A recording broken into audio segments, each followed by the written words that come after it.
ঈদের আছে ২০ দিন, তুফান সরব হলেও জঙ্গলি নীরব। ঈদ আসলেই ঢাকায় সিনেমার মহড়া শুরু হয়। পুরো বছর নিস্তব্ধ থাকা হলগুলোতে প্রাণ ফিরে আসে দুই ঈদে। গত ঈদে গোটা কতক সিনেমা মুক্তি পেলেও এক সাকিবের রাজকুমার বাদে চলতে পারেনি কোনো সিনেমা।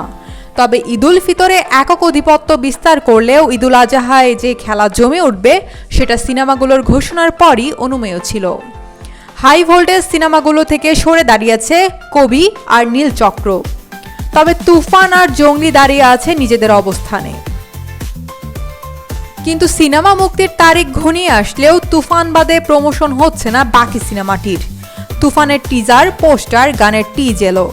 চলতি সপ্তাহে আসবে গান, কিন্তু এই জায়গায় নীরব জঙ্গলি। পোস্টার আর ক্যারেক্টার পরিচিতি পর্যন্তই নিজেদের সীমাবদ্ধ করে রেখেছে জঙ্গলি টিম।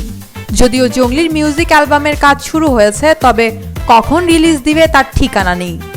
প্রমোশনের অভাবে অনেক ভালো সিনেমা বক্স অফিসে ভালো করতে ব্যর্থ হয়।